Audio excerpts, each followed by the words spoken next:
La 2. Queda claro. Pero hubo también unas... pues eso, lavado de cara, reconstrucciones, conventos... Infraestructuras... Rodamos Yo recuerdo Buenas la tardes, amigos. exposición. Este es el tercero de la serie de programas que llevamos sobre 10.000 días de la 2. Una especie de resumen de lo que ha dado de sí la larga historia de esta nuestra segunda cadena. Y para ello hemos contado en el estudio y seguimos contando con excepcionales invitados, porque podemos contar, entre otros, con Salvador Pons, el primer director de aquella entonces llamada segunda cadena, con Clara Isabel Francia, que fue la directora durante los años 82-83, pero que ya en los primeros tiempos también estuvo conectada a la cadena, y Carlos Gortari, que se inició en el núcleo creador de la segunda cadena y que todavía, hasta en los últimos tiempos, ha mantenido contactos con ella.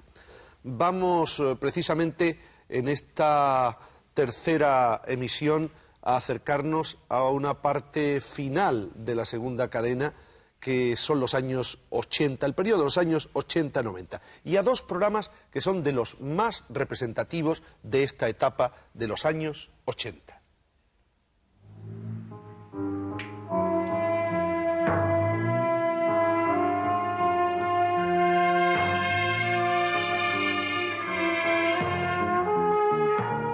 La clave salió a la luz en la primera semana del año 76 y había sido aprobada su emisión en otoño del 75. Ya tardó en salir. Bien, es verdad que todo el mundo recordará, o por lo menos todo el mundo de nuestra generación y de las anteriores, que es una época históricamente muy importante. Es precisamente, toca la muerte de Franco, el cambio de régimen, etcétera, etcétera. Salió con Carlos Arias Navarro. Yo creo que salió porque se pensaba que era un programa que no iba a tener ninguna audiencia. Incluso alguno de los directivos me dijo entonces, bueno, un programa, segunda cadena, que tenga como contraprogramación, ya entonces se pensaba en la contraprogramación, en la primera una buena película de estreno, pues prácticamente no te lo va a ver nadie. Un programa de esos, un rollo, decían, un rollo de debate, no te lo va a ver nadie. Y ahí puedes hacerlo. Así surgió la clave. La verdad es que, aunque yo siempre pensé que iba a tener un cierto éxito, el éxito real superó con mucho las previsiones, puesto que casi desde el primer día no se habló más que de la clave. Estaba de presidente de gobierno Arias Navarro, y duró 13 semanas. Un trimestre, o sea, y de esas 13 semanas una no se pudo hacer, porque lo censuraron. De modo que ya entonces empezó con éxito y empezó con problemas. A veces el éxito en televisión es sinónimo de problemas. Hay programas que duran 20, 30 años tranquilamente sin que nadie hable de ellos, en una hora rara. Yo casi aspiro a ser uno de los programadores de esos programas, porque así se evita uno problemas. En general, cuando a veces se quiere que haya éxito y que no haya polémica, ¿no? Al respecto. La verdad es que yo había hecho para televisión y luego hice cosas. Es decir, yo he sido corresponsal en París, y montamos una delegación en Viena, hice comentarios de política internacional, pero realmente como director de un programa, yo tengo que decir que soy hombre de la segunda cadena. Tan soy hombre de la segunda cadena que cuando fui director de programas especiales y director de los servicios informativos, ni siquiera me cambié de cadena a mí mismo. O sea que podía haber tranquilamente elegido la cadena y el horario que quisiera, y yo me quedé en la segunda cadena.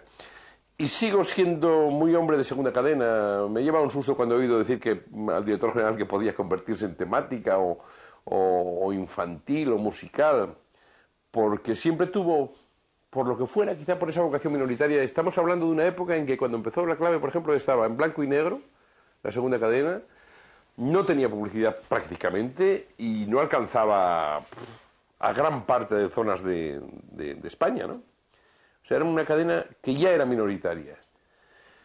Luego ha tenido una tradición de calidad. Yo recuerdo que ya con Salvador Pons, que hizo el estudio abierto, que tenía, aparte de Íñigo, que es el inventor de los, digamos, del comentario música, la entrevista música, que tanto le han copiado, creo que en general en peor que él, y que tenía unos extraordinarios guionistas como Eduardo Delgado, como Jesús Torbado, que luego trabajaría en la clave también.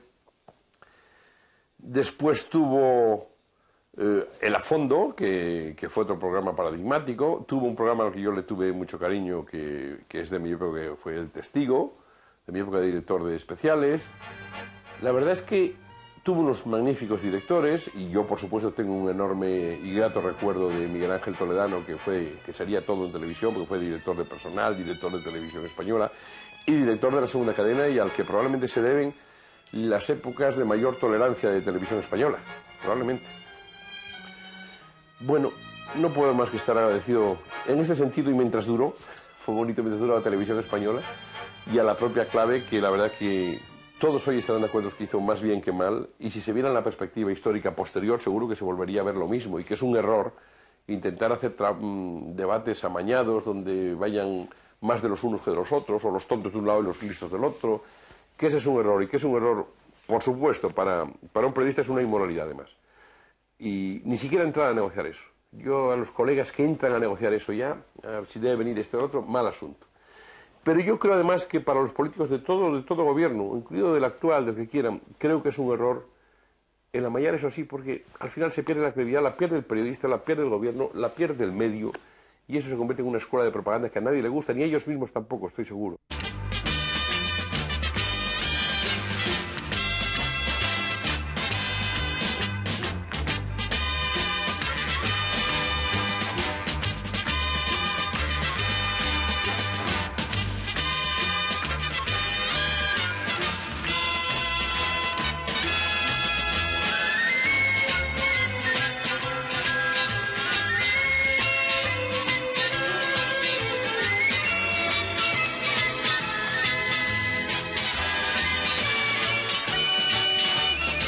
¿Por qué cree que usted será y de su paciencia? Muchísimas ya sabe gracias. usted lo felices que nos ha hecho a todos viniendo otra vez. Y yo aquí. me siento muy feliz con ustedes, con cada uno de ustedes. Muchas gracias, maestro. Adiós. Sí.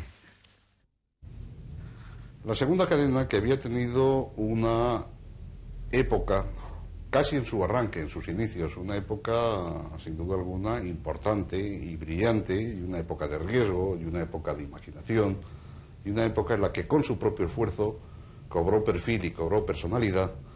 Estoy hablando de la época en que dirigió la cadena Salvador Pons. Con el transcurso de los años se ha ido un poco diluyendo su función, diluyendo ese perfil. Había quedado de nuevo reducida a un carácter más modesto, puramente suplementario del primer canal, que es en el que tradicionalmente siempre se volcaban los mayores esfuerzos de la casa, y lo que podía ser el espíritu de la Segunda Cadena, pues había languidecido extraordinariamente. El diseño del que partimos en estos años de los que estoy hablando, 82, 83, 84, etcétera, era el conseguir el que ambas cadenas, primera y segunda, tuviesen unos perfiles propios, una identidad muy definida, y que a su vez fuesen capaces de combinar una fórmula que era el de ser canales complementarios y a la vez competitivos. Yo reconozco que no era una fórmula muy sencilla de llevar a la práctica, porque es una fórmula que entrañaba en sí misma una contradicción. Pero en definitiva lo que estaba haciendo era crear la especialización de dos tipos de espectadores. Uno de ellos, evidentemente, un espectador más especializado, más sectorializado, que era para la Segunda Cadena, y un espectador de carácter más global, más general, más familiar, que era el de la Primera Cadena. La Clave y A Fondo, dos programas emblemáticos de toda la historia de la Segunda Cadena.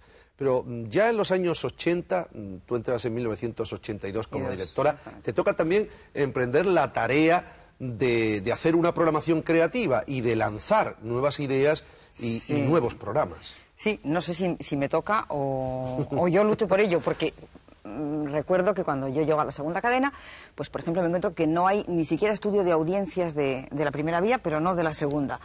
Entonces a mí me toca entrar como un poco como una elefanta pequeñaja en una cacharrería y luchar un poco contra esa isla idílica de la que hablaban Salvador y Carlos, ellos me lo perdonen.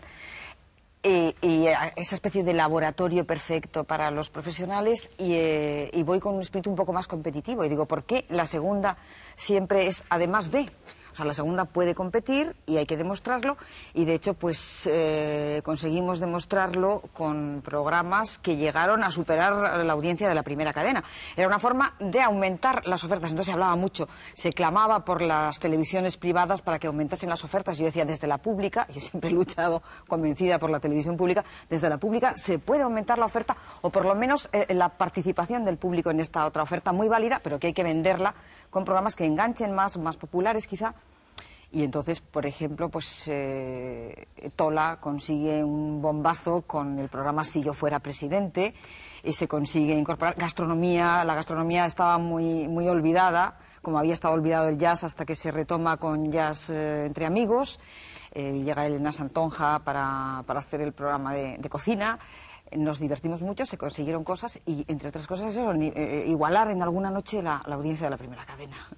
Y creo que eso se consiguió precisamente con Si yo fuera presidente, un programa del cual ahora vamos a tener una estupenda muestra.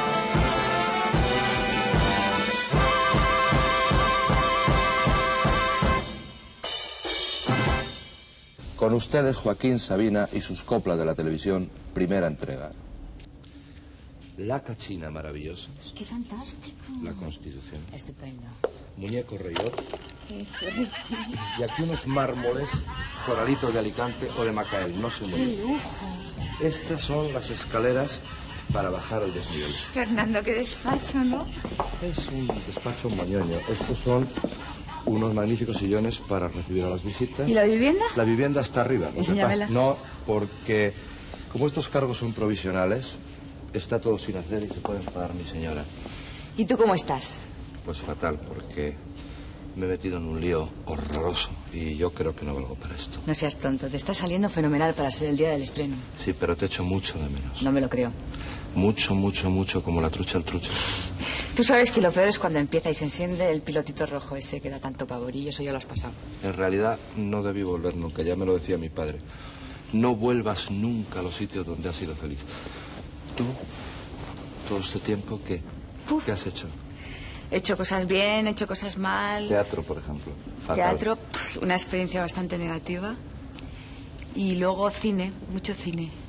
¿Bien? Sí, ahora estoy haciendo una película que me estoy divirtiendo muchísimo con Ángel Cristo. ¿No me irás a contar aquella cosa que contáis las actrices siempre de que todo lo que hacéis es maravilloso? No, esta película es de estas históricas que hace Frade, un poco vastas, pero llena de risas. Entonces me lo estoy pasando divertido, pero... ¿Y eres feliz?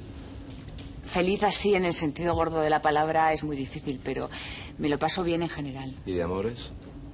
Voy bien servida. ¿Con aquel hombre o has cambiado? Es cosa mía. Tampoco voy a dar tanta pista, ¿no? Qué barbaridad, podría ser un poco más explícita. ¿Y no echas de menos para nada esto de la tele? No. A mí me da mucho gustito lo de hablar con los telespectadores y eso, pero me da tanto miedo que el gustito se me queda apagado. Entonces, echarlo de menos, no. Si algún día me vienen rogando tal, que vuelva, pero... ¿Sabes una cosa? Que me estoy dando cuenta de que les estamos descubriendo a los espectadores que no estamos liados. Pero lo estuvimos. No, calla, no, esas cosas no se recuerdan. Estás más guapo No, y más delgado. Y además vales mucho, Fernando. esa eras tú, tío. Y no lo digo por coba, ¿eh? Yo te juro que las estoy pasando moradas. Pues aún te queda lo peor. Tú te puedes imaginar cuando salgas a la calle. ¿Tú crees? Bueno, la calle no es mía y además yo soy inocente. A mí llegaron a mandarme unas herraduras de caballo para que me las pusiera de zapatos. ¿Y eran de tu número?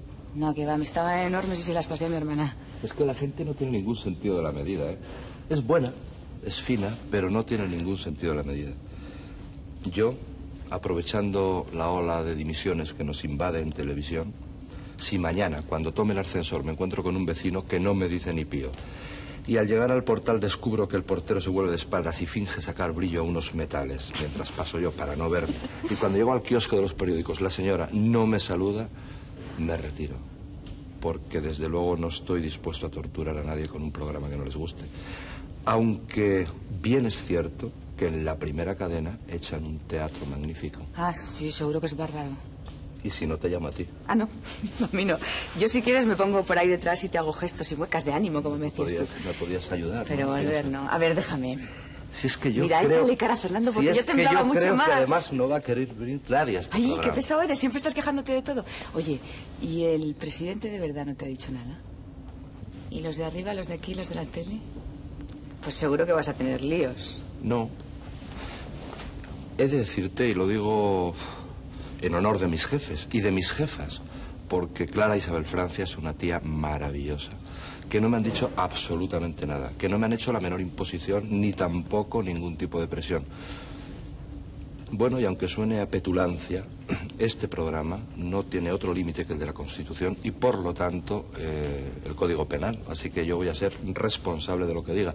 Y puede parecer pedante o falso o demagógico, pero este va a ser un programa libre. Y si tratan de hacer algún tipo de presión o de imposición, pues no la aceptaré. O les diré a ustedes qué es lo que pasa. Pero no creo que llegue la sangre al río. Lo que sí ya sé es que, bueno, me van a poner verde por eso, porque quiero ser libre. En fin, lo único que tendrán razón es en atacarme por Memo, pero eso no tiene ninguna solución. ¿Qué es eso?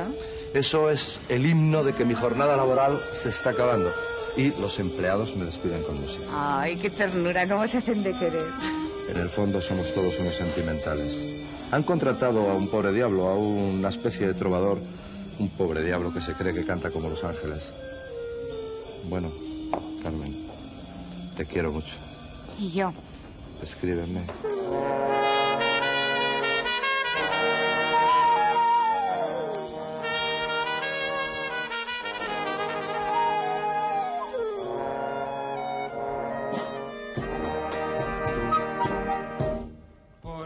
Camino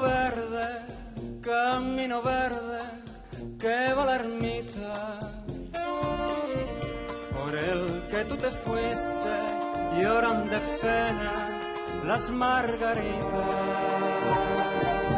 La fuente se ha secado, las azucenas ya están marchitas. Por el camino verde, que va la ermita.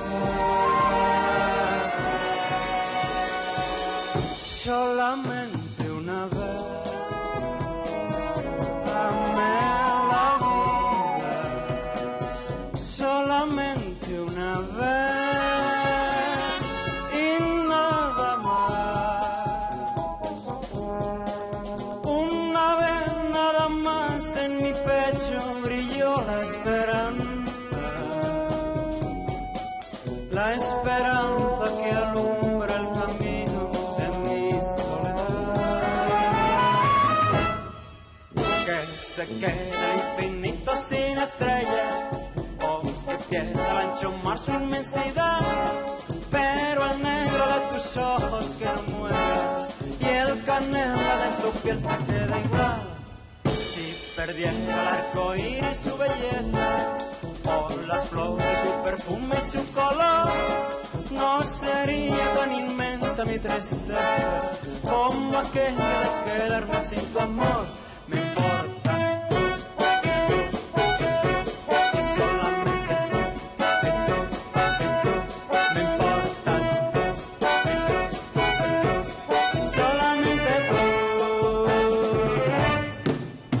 Estoy enamorado de Marina, es una muchachita tan divina, mas ella no responde a mi pasión. ¿Qué haré para ganar su corazón? Marina, Marina, Marina, contigo me quiero casar. Marina, Marina, Marina, Marina bonita, contigo me quiero casar. Linda pescadora, nunca me abandones, no destruyas ilusiones, oh no, no, no, no, no. Linda pescadora, nunca me abandones, no destruyas ilusiones, oh no, no, no, no, no. Estambul fue Constantinopla, oyes, Estambul no es Constantinopla, pero igual que antaño en Constantinopla puedes ver buena turca ya. Estambul fue Constantinopla,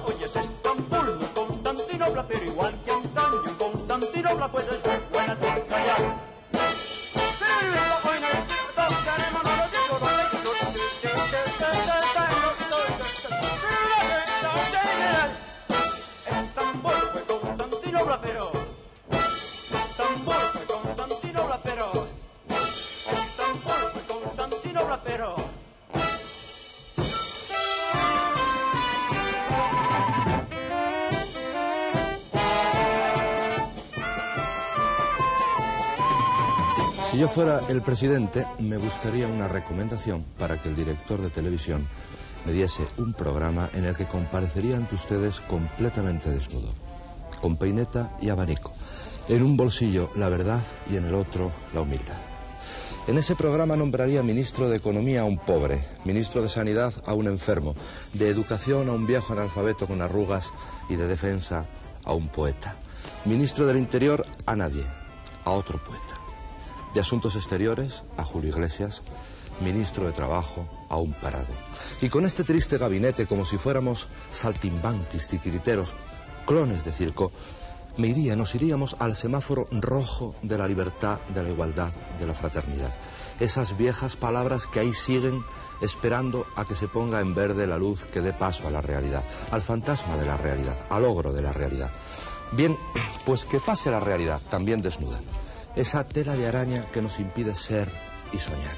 Puñal clavado en el hígado del prójimo, esa rosa marchita, esa moneda de oro enmohecido, ese pesado fardo que llevamos a cuestas, la vida. Hoy, en aquel programa que me dio el director de televisión, la realidad, la vida, intentan hacerse carne y palabra. Si en verdad hoy fuese ese día, si fuese hoy el día en que cada uno de los ciudadanos de esta tierra, de este país, de esta nación, de lo que ustedes quieran, de en definitiva España, asuma y respete el papel del otro, el día en que el juez viva como policía y el policía como delincuente, si hoy fuera el día en que los adolescentes comprendan el dolor del envejecimiento humano y los viejos se tornen rebeldes y decidan seguir siendo jóvenes, en que los que están en el poder se acuerden de cuando estaban en la oposición y acepten la crítica, y los que están en la oposición se den cuenta de que la convivencia es disentimiento, pero no es oponerse por sistema a los actos de gobierno. Si fuera el día en que ya no late el rencor, la envidia, lo sórdido en el corazón de los españoles, si hoy es ese día, si hoy lo fuese, yo, desnudo, con peineta y abanico, gozosamente podría decirles a ustedes: buenas noches, España. En 1982, cuando llegó el equipo socialista a televisión, me propusieron hacer unos programas dedicados al cine español que en realidad consistían sencillamente en presentar, me parece que recordar que eran 35 películas españolas que tenían contratadas, presentarlas con una pequeña introducción y poner delante un nodo y alguna cosa así. De esa primera idea que me planteó Clara Francia entonces, a mí se me ocurrió que había posibilidad de, con el material histórico del cine español, hacer una serie un poco más ambiciosa. Y entonces escribí el guión o el proyecto de lo que luego sería La Noche del Cine Español. La Noche del Cine Español era un programa que intentaba contar a través del material cinematográfico, es decir, de las películas y de los noticiarios, auxiliado también con entrevistas a técnicos, a actores, a directores del cine español y a personajes de la vida española del franquismo. Pretendía contar precisamente eso, qué es lo que había pasado en España durante el franquismo y cómo eso había quedado reflejado en el cine español. Es decir, era hacer una historia del periodo de 1939 al 75 y una historia del cine español de esa época, las dos cosas paralelamente e interrelacionadas. La Noche del Cine Español, con Fernando Méndez Leite, que de director de este programa de televisión pasa a dirigir un primer largometraje y a la dirección general de cinematografía también. Carlos Gortari, allí nos lo encontramos muchas veces, ¿verdad? Tampoco estabas tú lejos en aquel... Tampoco estaba lejos. Hombre, yo inauguro la saga de directores generales de cine de esta casa. Exactamente. Que llega hasta los 4. Bueno. Enrique Balmaseda también procede de esta casa. Por cierto, esta Noche del Cine Español, que viene de la etapa de la dirección de Clara Isabel Francia, tuvo algunos precedentes. La programación cinematográfica de la segunda. Sí, la segunda hace 2 programas. El primero que empieza es con Cineclub, que es el invento, la propuesta de que se haga Cineclubes de Mario Camus en una reunión en agosto del 66 en casa de Salvador Pons. Y luego, por otro lado, se introduce posteriormente Sombras recobradas, que digamos que son los clásicos, pero del cine mudo, que en un momento dado presenta Lola Salvador. Evidentemente, bueno, pues los cineclubs, pues ya se sabe que se componen como se puede. Tú y yo, que hemos tenido experiencia de cineclubs, pues se unen 4 títulos y se dice, pues, porque todos transcurren en Kansas. Bueno, pues, sobre Kansas como fondo. Y luego, lo que ocurre también es que Salvador Pons entrega la responsabilidad a José Miguel Pérez Muñoz, porque él tiene una gran desconfianza de los cinéfilos. Bueno, también lo que hay, Carlos, es, y casi me toca hablar por referencia, pero prefiero que Carlos lo sitúe históricamente, es una serie de programas informativos cinematográficos que también han continuado hasta estas fechas con distintos nombres y épocas. Sí, por supuesto, desde, bueno, revista de cine hasta Fila 7 y todas esas producción cosas. española, Sí. de película. Sí, Digamos que aquello anterior. nos ocupó, y yo creo que es una de las razones por las cuales me encuentro aquí, es concretamente por ese revista de cine que, junto a Alfonso Sánchez, otra figura unida en este caso a la primera cadena, entrañablemente, pues recorrimos, recuerdo, todos los festivales del mundo y conseguimos ser, pues, testigos o ser el ojo avizor del público español en las manifestaciones cinematográficas. Evidentemente, además, también lo que ocurría, que teníamos claro una serie de gente que sí fuimos en eso avanzados. La segunda cadena era de que la televisión y el cine eran dos mundos condenados a entenderse y en los cuales iba a ser en cierta medida, como ocurre ahora, por lo menos una serie de gente lo vimos, la salvación, si no de todo el cine, por lo menos del cine de nuestra área, y no me refiero solo a España, sino me refiero al área europea. Bien, y tras este recorrido por los recuerdos, vamos si acaso ahora a dar unos pasos hacia adelante. Queríamos que fuese una cadena cultural joven y cultural de vanguardia. Y esto es lo que me trae a pensar lo que creo que fue una importante cosa y un importante trabajo en aquella época. Cultural joven y cultural de vanguardia. En un momento en que la transición española estaba realmente en su momento más álgido y donde una cierta necesidad de expresión, no solamente en la televisión, sino en todo el tejido creativo español, estaba en ebullición. Nosotros creo que encontramos la sintonía con ese momento y tratamos de hacer programas que fuesen de alguna manera innovadores. Muy importante esto, innovadores. Que no fuesen programas sencillamente buenos, sino que fueran diferentes, y una segunda cosa tremendamente importante. Intentamos que esos programas innovadores, puedo recordar, para hablar de lo que era innovación para nosotros en aquella época, obviamente la Edad de Oro. Puedo recordar lo que fueron programas especiales que se hicieron con grupos que acababan de nacer, como La Fura del Baus, con grupos como Comedians. Esos programas, de alguna manera, eran el estandarte de lo que deseábamos hacer. No era solamente importante para nosotros, puesto que daba salida a esa nueva forma de expresarse de ese momento álgido de la transición, sino que se produjo un fenómeno que para mí hoy es el más importante y tal vez el que más tenemos que reflexionar de nuestra crisis audiovisual. El fenómeno de que aquellos programas conectaron con lo que era el mundo audiovisual internacional.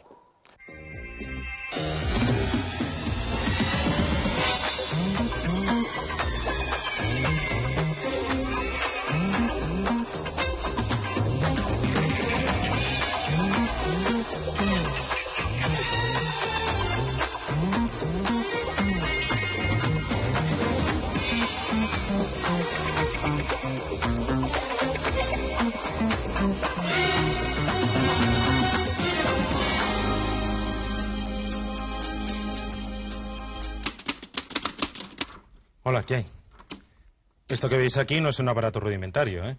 Es un cerebro electrónico que envía los impulsos digitales por medio de un sistema inalámbrico al computador central, o sea, al jefe. Nos estamos modernizando y la modernización supone la inclusión de nuevas tecnologías, de nuevos materiales, tanto aquí como en el arte, la técnica o cualquier otra actividad humana. Dicho lo dicho y visto lo visto, ya no es tan raro el que hoy pulule por la gente tanta calle del género tonto. Haciendo el bobo está muy bien.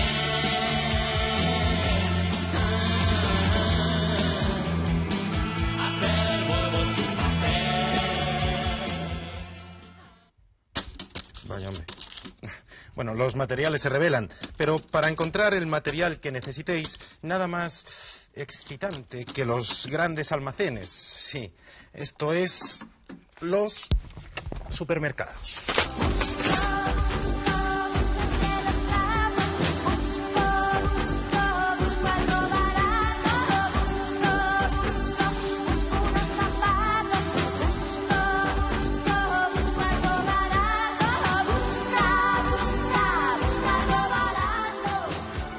Almacenes Facataca saluda a su distinguida clientela y tiene el gusto de ofrecerle su magnífica colección de artículos de plástico para bebés, para pis y para caca, totalmente indeformables e impermeables.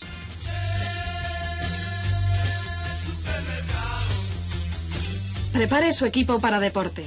Almacenes Taca Faca le ofrece cientos de modelos de chandas, camisas, camisetas, pololos y zapatillas. Oportunidades durante 5 minutos. Si usted quiere hacer deporte, corra. ¡Ya lo tengo! ¡Lo he encontrado! Hop. Perfecto, perfecto.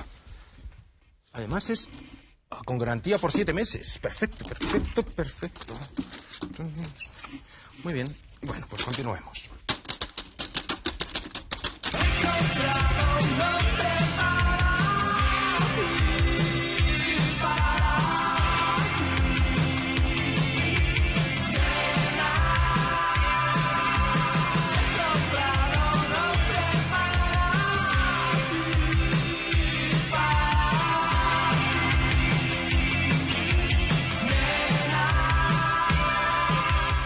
¿Y con ese quieres hacer manitas?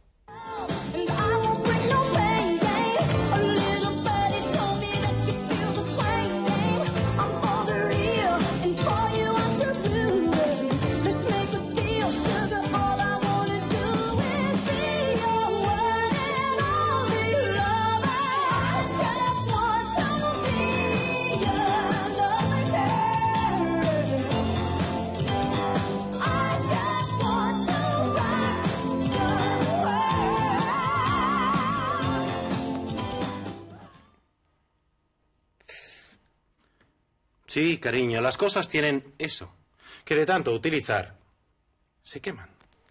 El libro, partí de un libro de verdad actual, impreso en offset, entonces lo quemé, lo prendí fuego.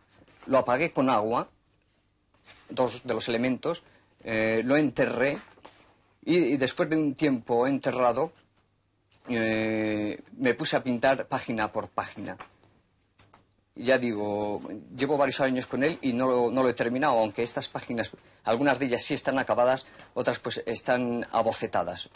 Hombre, Cabo de Alfín, en planta baja estamos, a un paso de alcantarillas que somos.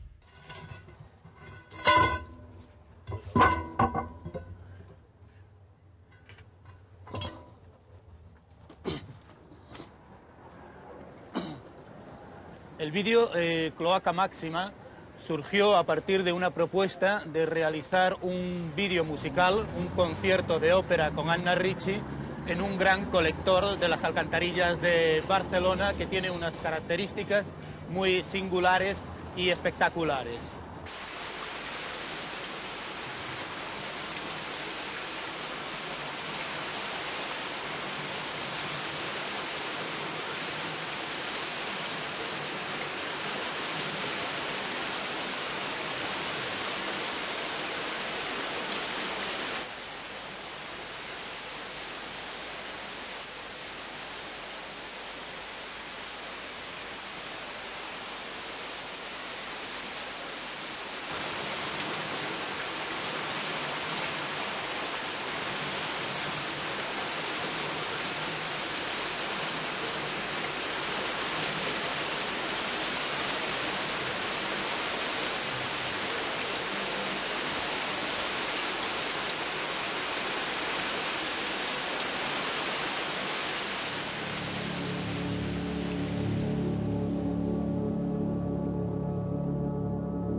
Con este vídeo pretendíamos presentar el alcantarillado de Barcelona como si fuese una Venecia invertida.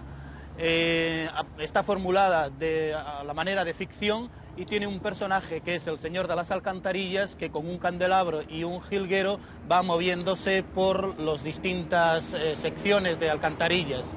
La formulación plástica y estética del vídeo ha sido presentada a nivel de muchas luces de colores y siempre recreando situaciones de la vida real en un contexto completamente atípico como es el alcantarillado.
Pero siempre cabe la posibilidad de estar más a la última. Y la última es el vídeo por computadora, como por ejemplo los Giovanotti Mondani Meccanici, una gente de Florencia que con una computadora casera están revolucionando los dibujos animados de toda Italia. Buonasera. Buonasera. Buonasera. Orrendo questo castellaccio. Orrendo sul serio. Bello anche quel pipistrello. Non amo le visite nella gioventù. Cosa volete dal conte Dracula? Cosa volete dal principe delle tenebre? Passavamo di qua. Sì, per caso. Fuori piove. Per caso. Sentito, Carmilla? Entrate, entrate. L'ospitalità è purtroppo un dovere in Romania. Seguitemi, andiamo nella cripta. Là staremo a nostro agio. Dalle vostre vocette metalliche dovreste essere dei giovanotti mondani meccanici. Ne ho lette delle belle sul vostro conto. Delle belle. È vero. E delle brutte. Eccoci arrivati.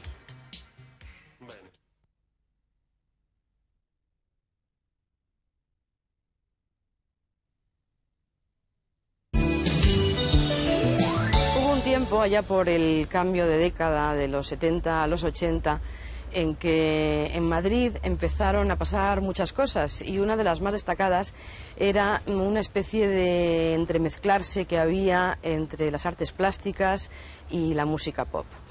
Aquello era una fiesta y era una fiesta en la que los artistas eran los protagonistas y unos artistas muy interesados. Era muy curioso ver, pues eso, por ejemplo, protagonistas de la música pop asistiendo a las exposiciones de artes plásticas más interesantes y a la inversa, viendo cómo los pintores no se perdían un concierto.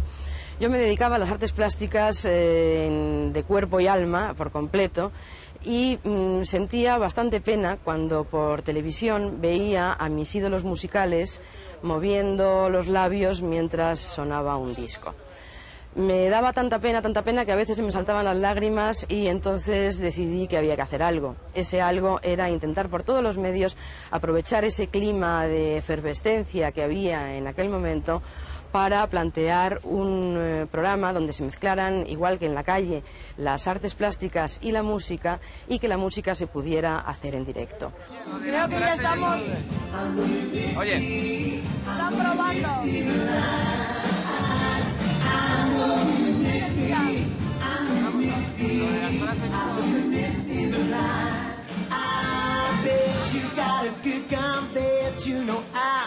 To have some fun and then you turn around on me because I'm better than the rest of the men.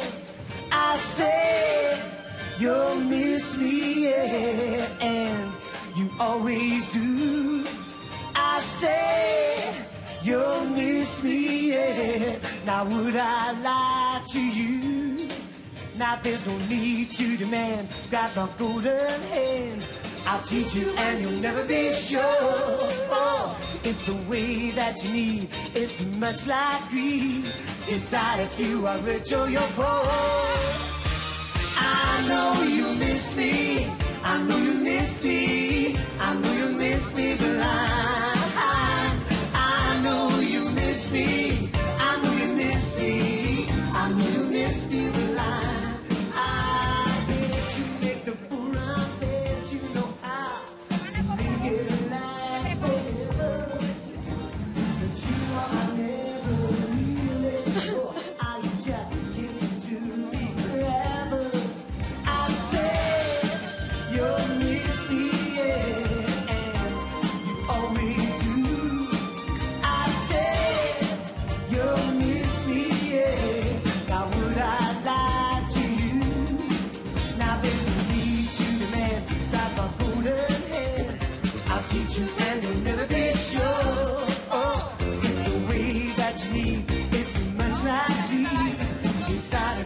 Rich or you're poor, because it's love that I have to give must be better than that kind.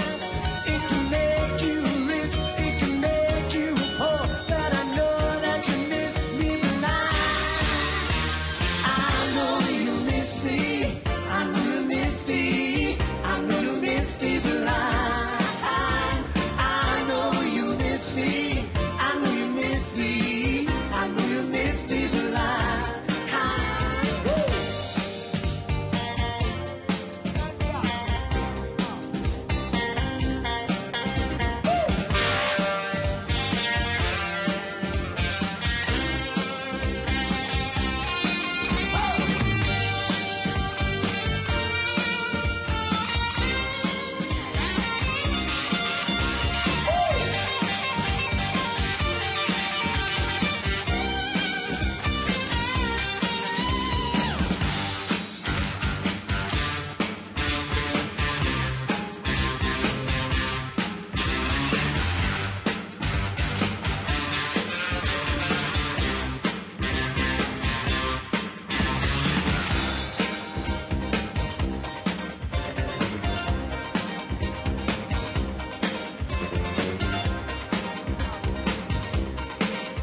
I know you miss me blind. I know you miss me.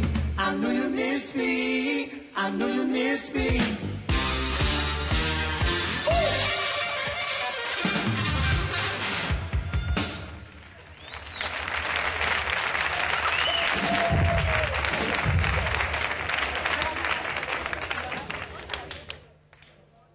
¿Va a seguir la prueba de sonido? Porque esto era una prueba de sonido, tengo entendido.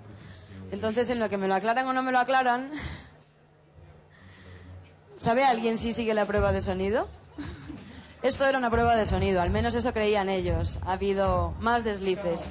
En lo que me lo aclaran y no me lo aclaran, me gustaría que gente entre el público que tenga un piropo original para Boy George, venga y nos lo diga en público. ¿Alguien tiene un piropo original? ¿Vosotros? ¿Tú? No sé, mucho poderío, así tipo Marujita Díaz. Mucho poderío, tipo Marujita Díaz. Algo más creo que tiene, ¿no? ¿Tú qué crees que tiene? Mucho. Mucho.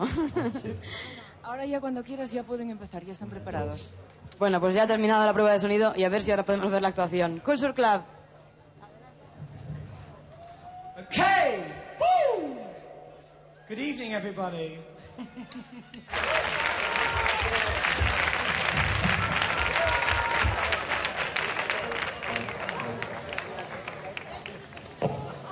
This song is the song that establishes us as the Boney M of the 80s.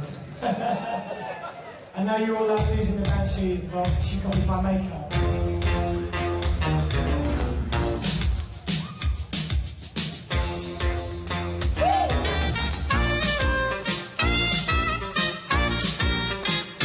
There's a loving in your eyes all the way.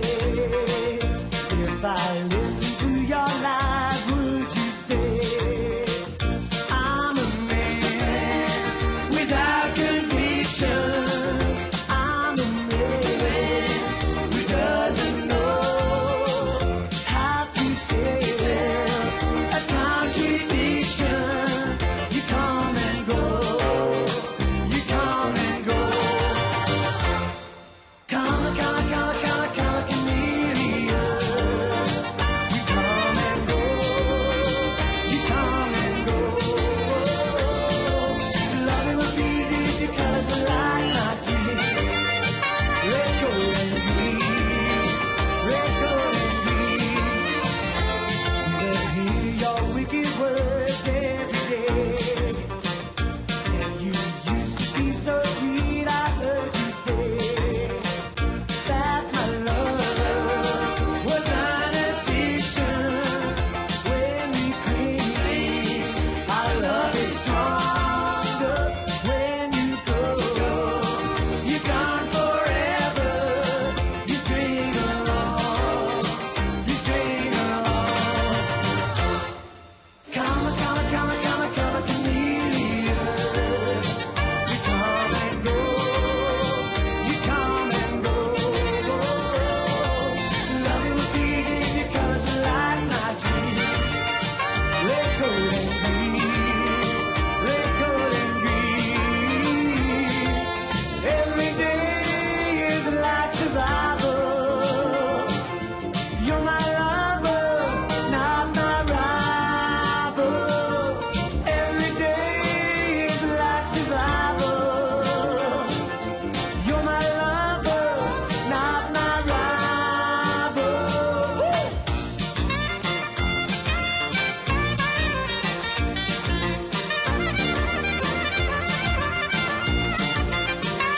I'm a man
communication in emotion without conversation or a notion.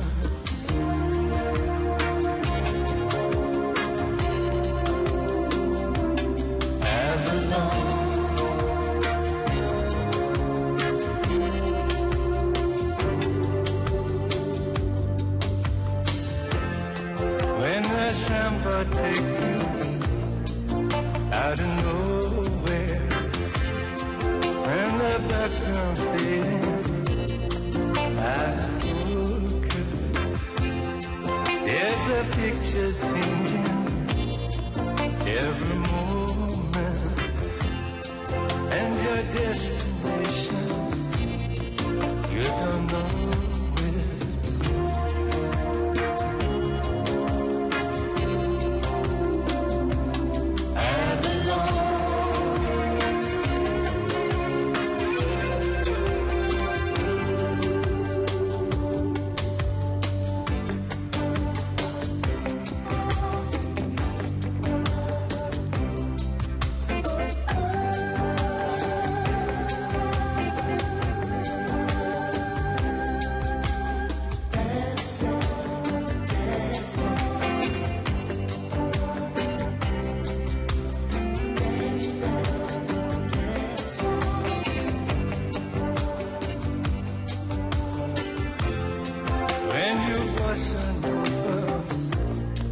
There's no holding.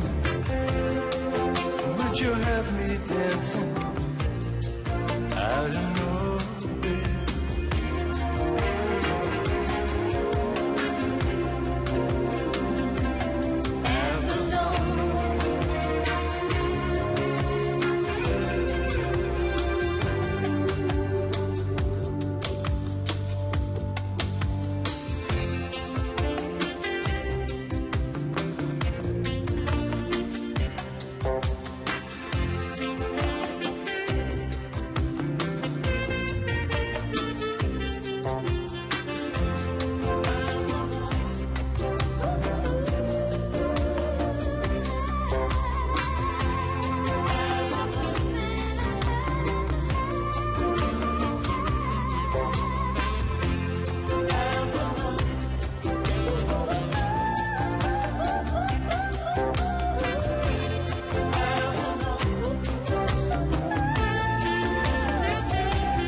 Para recordar otra de las felices operaciones de la época, los que conocen un poco los pasillos interiores de Televisión Española, yo denominaría como feliz la colaboración que en aquella época pudimos tener la dirección de la Segunda Cadena, los programadores y los creadores de Segunda Cadena, con informativos, con esa otra área que estaba siempre lejos porque estaba de alguna manera en Torre España, no era Prado del Rey, eso es una vieja historia conocida para los que conocemos Televisión Española por dentro, pero yo sí estuve muy feliz de la colaboración que hubo entonces con informativos, especialmente con los informativos no diarios. Y gracias a esa colaboración surgieron programas que algunos de ellos siguen, por supuesto, en la programación, programas como Metrópolis, programas como Documentos TV, programas como La Ventana Electrónica. Y estoy hablando de 3 programas que obviamente siguen siendo también experimentales, que son programas que son de vanguardia y que son programas que cumplían otra meta muy importante. Era poner en contacto a nuestra audiencia con lo que sucedía en el mundo de lo más moderno, de lo de más calidad que se hacía en la televisión internacional. Cuando hace 9 años nos planteamos desde el corazón de los informativos este programa,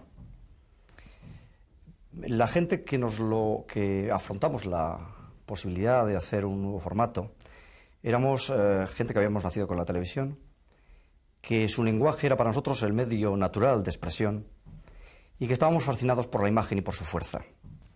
Sufríamos una televisión demasiado habladora, verborreica, y queríamos reivindicar la fuerza de la imagen. Nos convertimos en un escaparate de todos aquellos creadores que en aquel momento trabajaban en nuevos soportes, con nuevas tecnologías, y buscaban nuevos territorios para la creación y carecían de circuitos de difusión de su trabajo. Abrimos este hueco, esta ventana en la 2, que hoy sigue abierta después de 9 años en la medianoche, para dar salida a todos aquellos que al final, con unas herramientas u otras, terminaban su trabajo en un soporte, que era nuestro soporte, el videográfico, la imagen electrónica.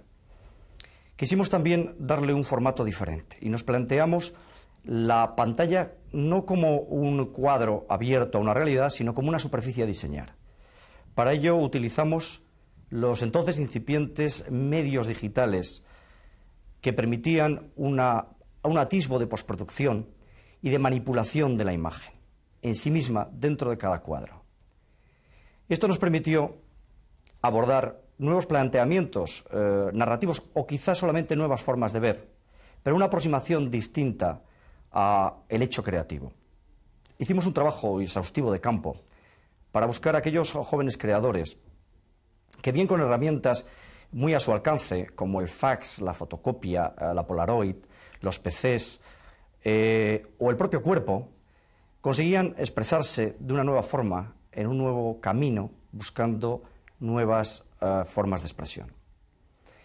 Muchas veces los temas surgían del reciclaje de basura, de los objetos cotidianos, de puentes, de edificios, de naves en desuso, de territorios hasta entonces no explorados por la creación. Aunque la imagen estaba permanentemente en nuestra cabeza y era nuestra pasión, y la inclusión en el terreno de la imagen virtual o imagen de síntesis, que en aquellos momentos surgía y que habría unas posibilidades de las que ahora disfrutamos casi plenamente, aunque queda todavía mucho por recorrer, hicimos de esta imagen de síntesis nuestra pasión y de la creación a través de estos ordenadores uno de los temas permanentes de seguimiento del programa. Metrópolis se ocupó también, de sonidos. Las músicas, muy pocas veces, pero muchas veces muy interesantes, han estado permanentemente en el programa a lo largo de su historia. Eran músicas que surgían al margen completamente del panorama de la creación musical y que ahora la mayoría de ellas están plenamente integradas. Creo que hemos servido para descubrir muchas vocaciones por unos instrumentos de creación que parecían en principio solo propios de élites y de genios. Cada espectador del programa ha ido descubriendo, y muchos de ellos nos lo han agradecido, y esta es una de las grandes satisfacciones de quienes hemos trabajado en el programa a lo largo de su historia, han ido descubriendo un territorio para la creación y que la creación también era posible hacerla a ellos. Y que los objetos de diseño cotidiano o los objetos de uso, desde un automóvil hasta una ropa, eran posibles territorios también abiertos para la creación. Que no solamente las galerías de arte y los museos eran los guardadores de las esencias del arte, sino que existían otros campos mucho más abiertos para ello. En esta humilde medida hemos contribuido a difundir una obra, llamar la atención sobre una obra que parecía imposible integrarla en el gran mercado del arte o en el gran público. La televisión, gracias a utilizar el mismo soporte que estos jóvenes creadores, ha rendido un servicio a un tipo de creación que quizá de otra manera hubiese quedado ignorada.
time. 'Cause they can't buy a job. Man just looks at her, he spies, and catches the poor old lady's eyes. Just for fun, he says, get a job. That's just the way it is. Some things will never change. That's just the way it is. Ah, but don't you believe them?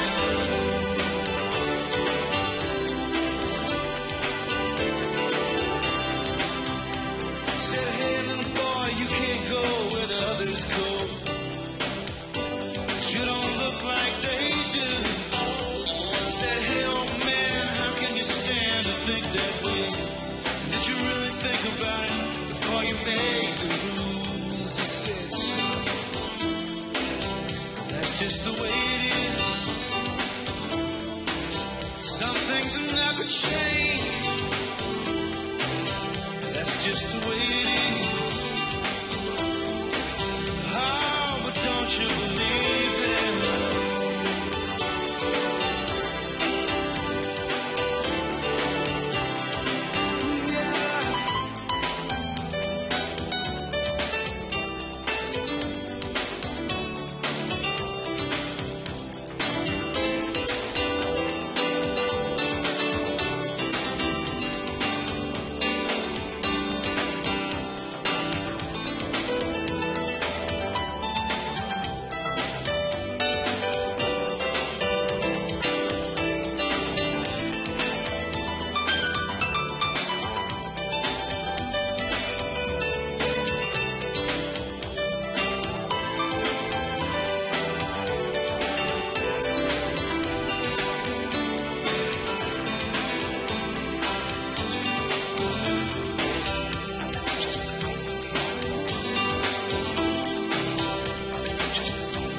Well, they passed a law in '64 to give those who ain't got a little more. But it only goes so far. Cause the law don't change another's mind when all it sees is the hiring time. There's the line on the carbine. That's just the way it is. Some things will never change. That's just the way it is. That's just the way it is.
Pedro Morago, diseñador de moda, Valladolid, 43 años, Acuario.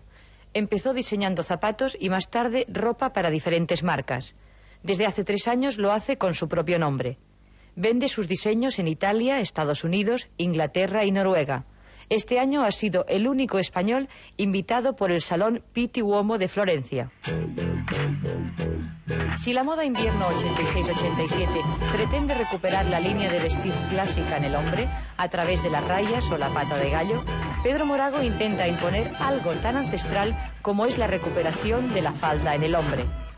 El intento, si bien no es nuevo en sí, ya que algún otro diseñador lo había lanzado en temporadas pasadas, incorpora ciertos elementos con intención pacifista a unos diseños casi militares. Yuma, Barcelona, 1948, Cáncer. Interiorismo, publicidad, montajes escénicos, diseño de joyas, fotografía, grafismo.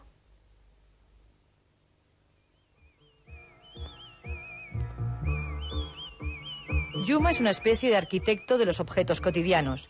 Le da miedo eso de que la entrada en la Comunidad Económica Europea suponga la primacía de los grandes diseñadores industriales y la desaparición de los pequeños artesanos.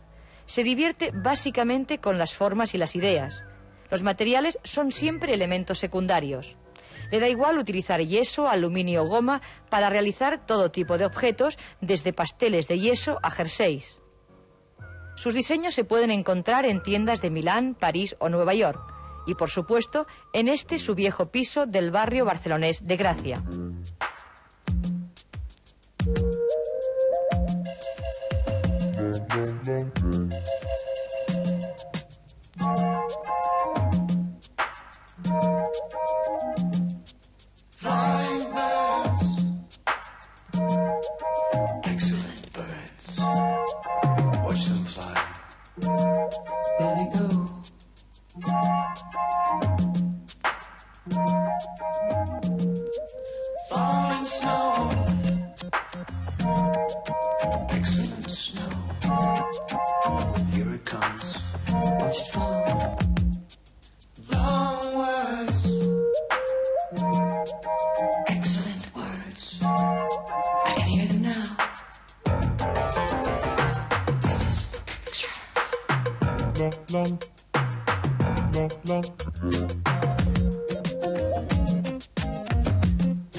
Aunque todos mis objetos tienen una función determinada, es en lo último en que pienso.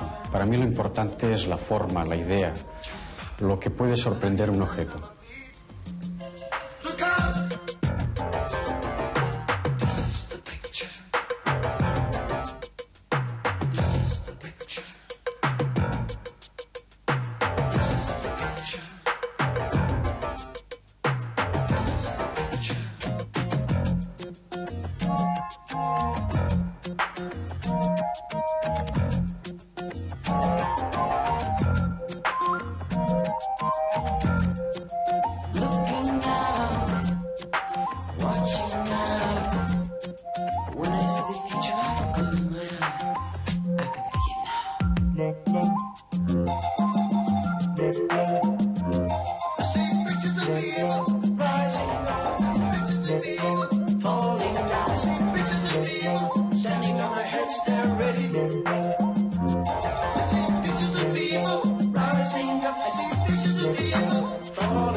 Creo que el interior de una casa habría de ser como el decorado de una obra de teatro, donde pudieras ir cambiando según tu vida se va haciendo, vas moviéndote, en donde pudieras reflejar diferentes estados de ánimo y pudieras irla cambiando sin que esto representara que lo que has hecho o has decorado en un momento dado no se puede mover. Pudieras cambiar el color, la forma, los complementos que la forman.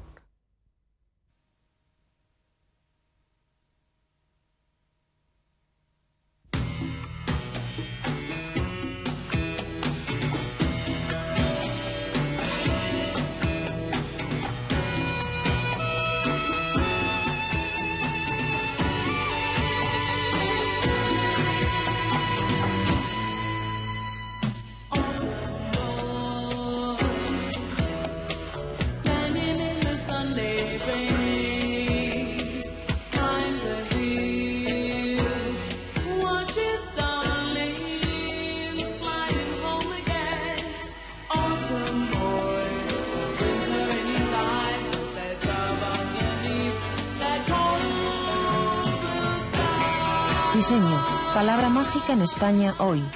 Diseño gráfico, diseño industrial, interiorismo, fotografía, ilustración, publicidad, imagen corporativa, cartelismo, envases, imagen de producto, sistemas de información. Comunicación visual, siempre. Comunicación con un claro objetivo, descubrir la realidad. Descubrirla para luego adulterarla o burlarla, enriquecerla o mostrarla en toda su desnudez. 100 nombres que han construido con sus imágenes todo un boom del diseño español. Una conmoción cotidiana que nos alcanza a todos por todas partes. Carteles y lámparas, portadas de libros, teléfonos y trenes, envoltorios, logotipos, espacios, señales, coches, botellas, edificios, ropa. Diseño español hecho en España.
Aparecieron muchos rostros nuevos en televisión, la mayor parte de ellos han seguido luego excelentes carreras, no ya solo en televisión española, sino en la otra playa de televisiones que han ido apareciendo con el transcurso de los años, y digamos que fue pues una segunda edad de oro de esta cadena que había nacido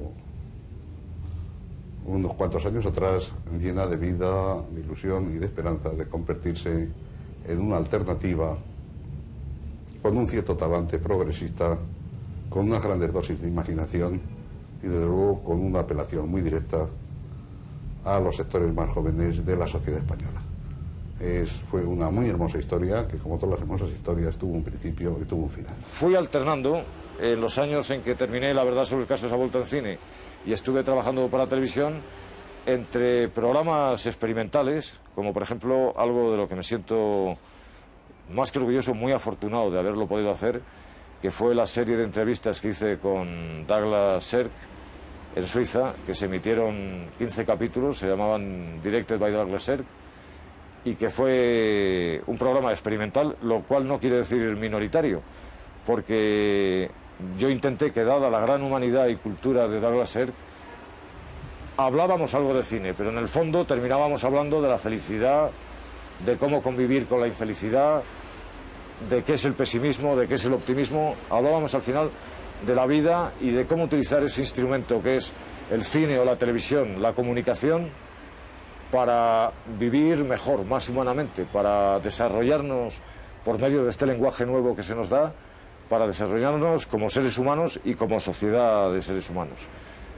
El trabajo en televisión para alguien que empieza es, yo lo pondría obligatorio, es decir, que es un medio en el que se tiene que trabajar con tanta velocidad, con tantas...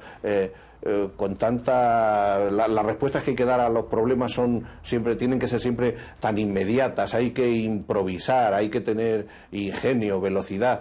Es una escuela maravillosa y insisto, es quizás el único sitio donde uno puede hacer prácticas día tras día y que además esas prácticas te sirvan para vivir.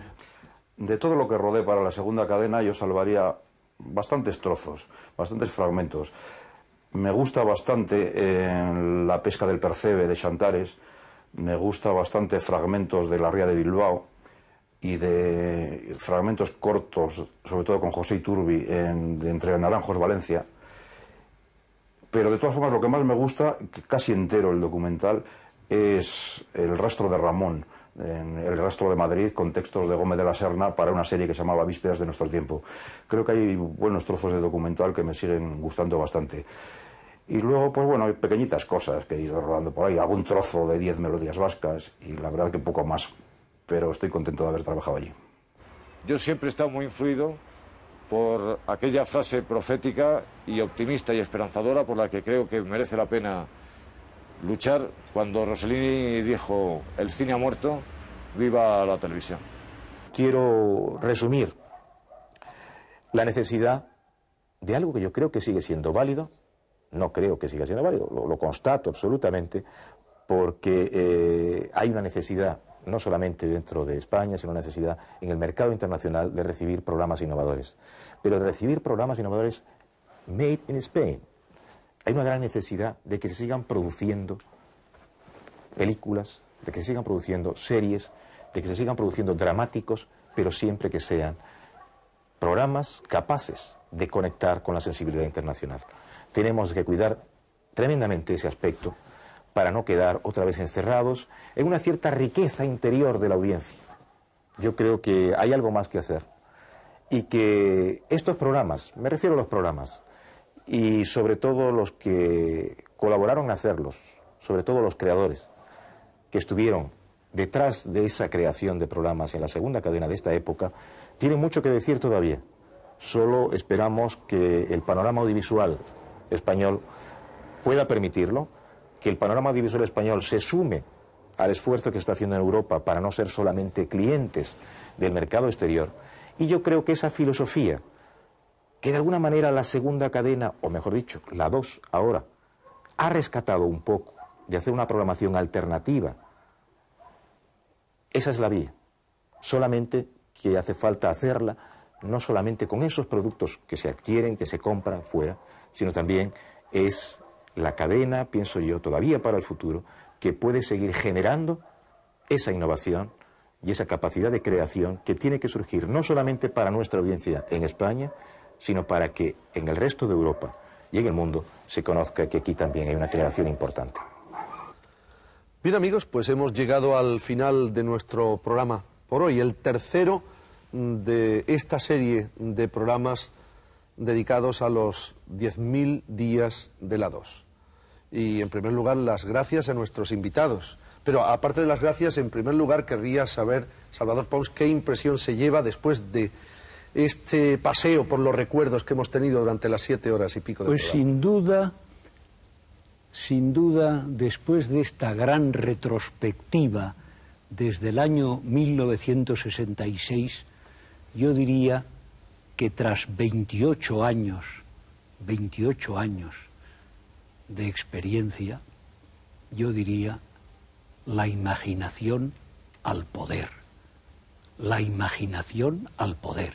Ese me parece que tenía que ser el lema de los fundadores de la televisión española. Por la época, el 68 seguramente era el lema.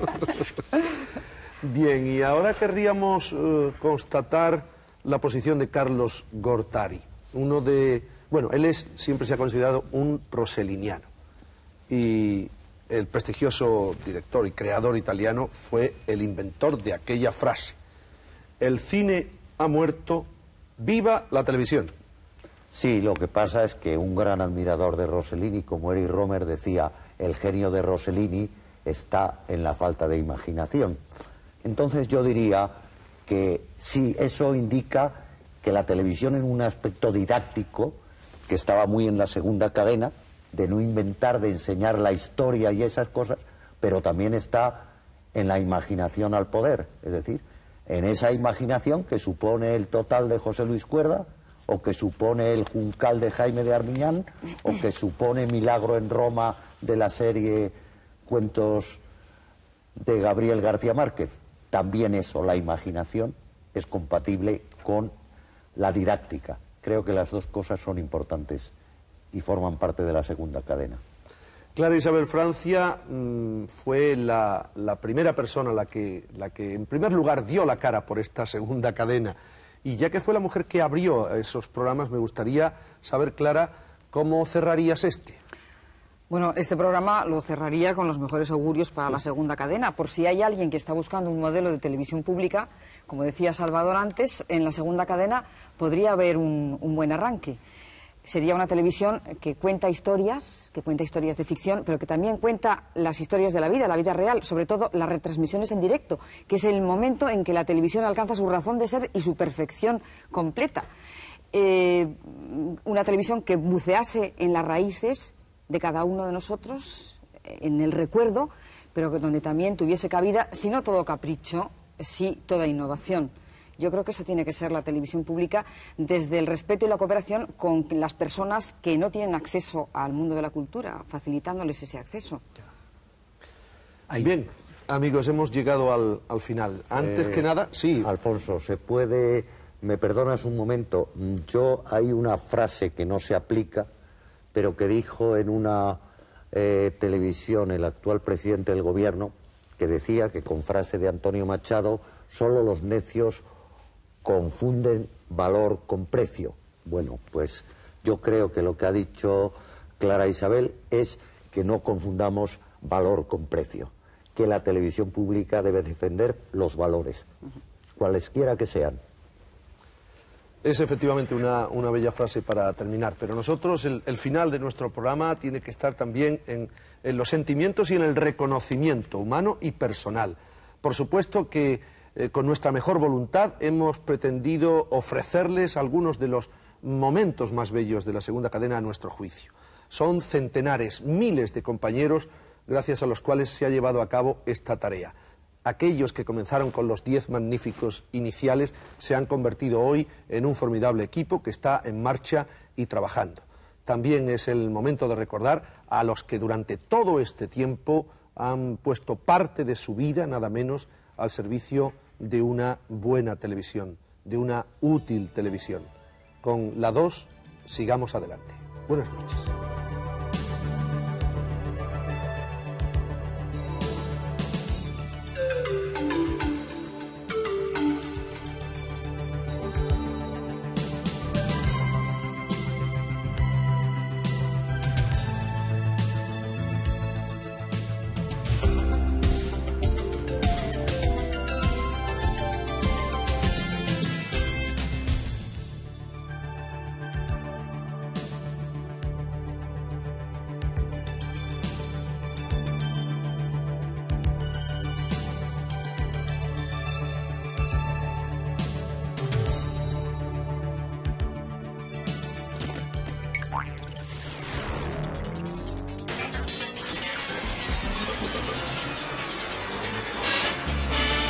La 2.